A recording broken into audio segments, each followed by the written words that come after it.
I think it's a challenge. I like the thrill and just teamwork, cooperation. I've been here twice now and I decided to come back again. Well, in terms of climbing and abseiling, there's quite a lot of opportunities around this area. Orienteering at Millwood is one of our major activities, especially with the primary schools. I like surfing. We've done that. That's good. So it's a nice place to be with young people.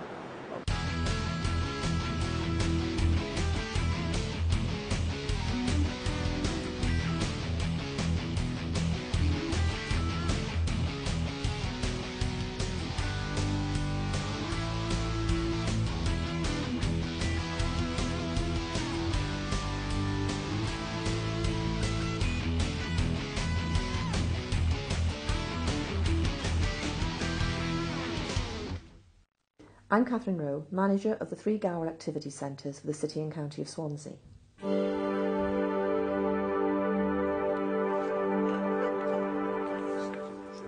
3 very different centres, but all with the same high standard and commitment to giving you a visit to remember. You can walk in Britain's first area of outstanding natural beauty,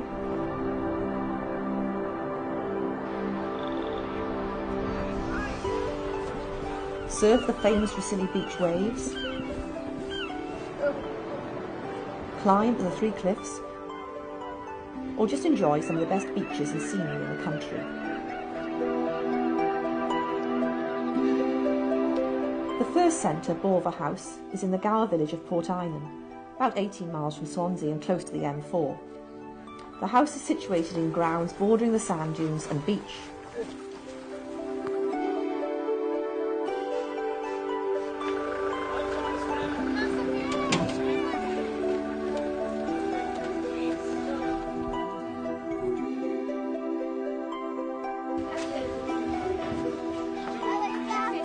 So 4 out of 4 so far. Generally, I think it's the highlight of the children's year. I'd say so. And you see so many different sides of the children, and different children come to the fore in a week like this. Absolutely, you know, the children who perhaps don't necessarily come to the fore in your traditional curriculum within the classroom, they're just absolute stars. And it's the first time lots of them have been away, so it's all sort of the skills of looking after themselves and developing independence. Yes. That's coming to the fore this week as well. And one of the great things is that they can leave behind their mobile phones and their MP3s, and rather than playing virtual reality games, they're placed in situations where they have to make decisions for themselves and they have to react to different situations. In terms of their social and personal development, it's just a great week, isn't it? I think their physical development as well, because this week they do things that we can't do in a pre-curriculum in school. So they're stretching themselves beyond what they've ever done before. They're using parts of their bodies and muscles and activities that they've never tried before. And the food's lovely too. Oh, definitely.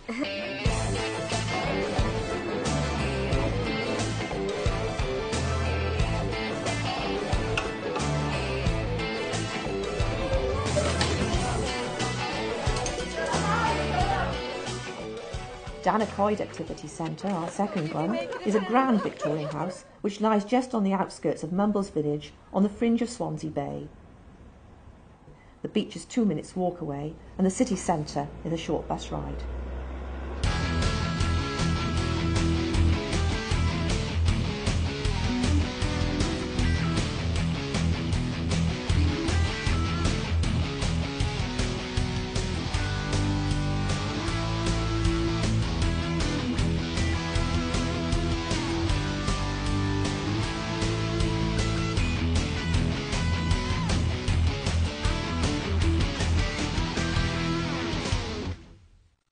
The third centre is in the village of Middleton, close to Ricili Bay and on the southern slopes of Ricili Down. I think, boys, I know some of you put all your jangly bits back on, your rings and your eyebrow piercings and stuff. If you can get those taken off for me again, very important, you don't lose your fingers and stuff like that. I know you all use them quite a lot, like. So that's brief and over, we can go get ready for activities now, let's move. Let's go.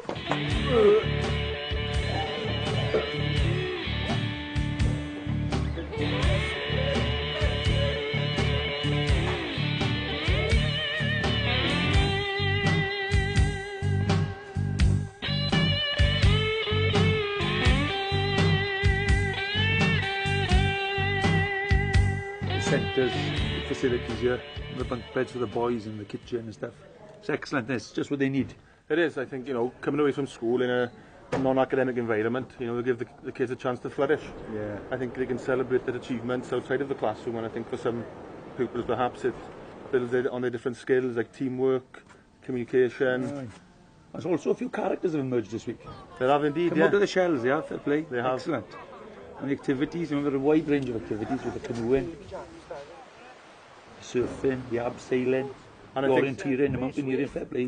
They chucked a lot in. They have, I think with the activities, the staff, you know, they're so well trained and qualified, and I think also they tend to develop an excellent rapport with the kids as well. And I would assume that goes for all of the centres. Yeah. You know, because I think all of the centres maintain the same level of standards. Oh, definitely, yeah. To have that sense of achievement every day and to see the staff encouraging them, you know, in all of their activities, you know.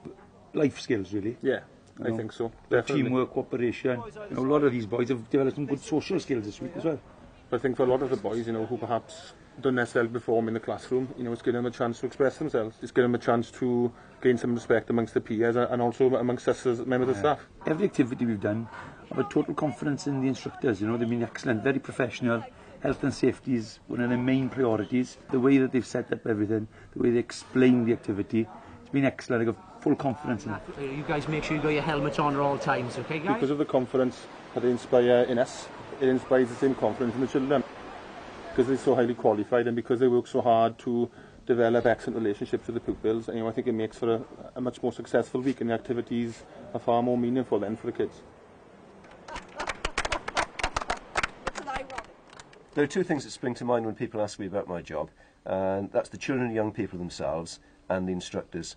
And both so closely linked in more ways than one, because most of the instructors that work at our centres actually came on their first visit when they were in school. And that was sometimes the first time they'd ever done anything in outdoor ed, and it certainly changed their lives. One to encourage Duke of Edinburgh's award groups, and just youth groups in general. So we're operating full programmes at all our centres, you know, so they can be fully catered with activities every day. One of the main things in my job is to ensure the safety side, the health and safety side of the centres. And we're inspected every year by ALA, which is the Adventurous Activities Licensing Authority, and that ensures that we're up to the national standard. And to prepare the centres, you know, for that inspection is quite considerable. It's not just the activities themselves; it's all the procedures, the risk assessments, and the quality of our instructional staff and their qualifications.